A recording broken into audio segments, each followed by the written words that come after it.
the effect of this law on other states who did not even have laws of this nature in the first place meant, once the Supreme Court had acted on this, that it was now the law of the land, that you could not ban evolution in the public schools.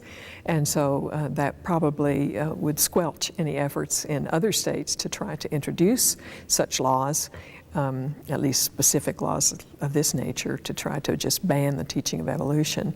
So even though I hadn't thought about it at the time, one outcome would affect other states in terms of the future of trying to introduce similar laws.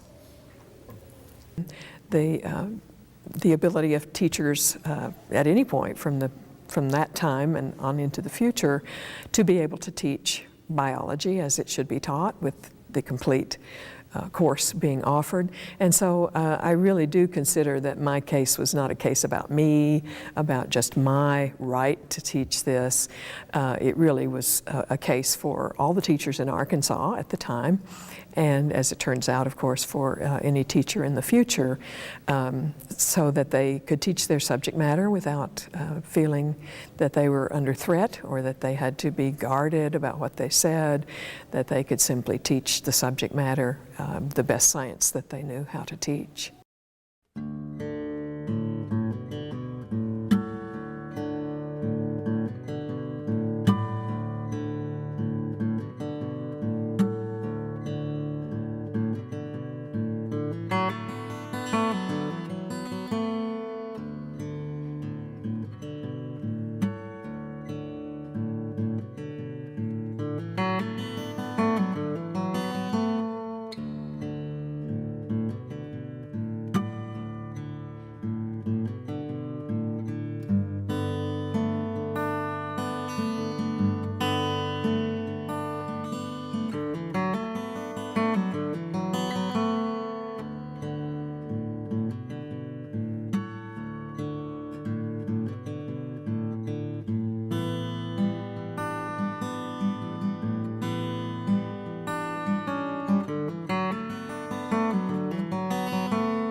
For several decades and throughout the United States, a variety of studies have shown a very disappointing, if not appalling, fact that in public schools, at least 20% and up to 1/3 of public school biology teachers include creationism in their biology classes. Despite the fact that it's unconstitutional, despite the fact that it violates state standards, despite the fact that it goes against what professional organizations say, despite the fact that it's not science. Yet this happens. There's been a steady, documentable 20 to 30% of teachers who do this. Most of the studies have stopped right there. They've reported this. That's important to document. Hopefully colleagues and educators can remedy that. They haven't yet, but hopefully they can. Well, what I wanted to do in the follow-up study was find out, when these teachers teach creationism, what do they teach? Do they mention it as a philosophical idea?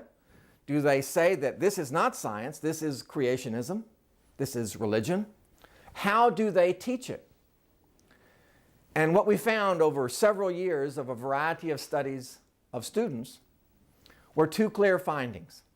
The first finding is, when creationists teach creationism in high school biology classes, they teach it as a scientific alternative to evolution. They teach creation science when they teach it. And secondly, when they teach creationism in public schools in the United States, they overwhelmingly present one creation story, namely the Judeo-Christian story. The others are ignored. It is presented as the only alternative. In fact, every religion has creation stories. I don't know if you had to teach creationism, I don't know which one you would start at. But these teachers know which one to start with. They start with the Christian story. It is the Christian idea of creation is presented as a scientific alternative in those classes. That is how it is usually presented. In addition to the 20 to 30% of biology teachers in public schools who teach creationism, we found, and other studies have found, that a significant percentage, anywhere from 1/4 to 1/3 perhaps, teach neither evolution nor creationism. They simply avoid the topic. The reasons for that, there are several reasons for that. One is they're creationists. They don't want to go so far as to include creationism. They just somehow, and the usual excuse is, I ran out of time at the end of the semester. Some are creationists. Some accept the notion of creationism, but just don't want to face the controversy in their area. Their children are on the same Little League team as other parents' children. And at the grocery store, they just, for whatever reason, the cost of becoming involved in that kind of controversy is not worth it to them. They may accept evolution, they just don't want to choose it for reasons that are not necessarily religious, just to avoid the controversy part. A very small number of teachers in public schools teach only creationism. That's usually 1 to 2%. Usually anywhere from half to 60% teach only evolution. That is, they teach science and science only in their biology classroom.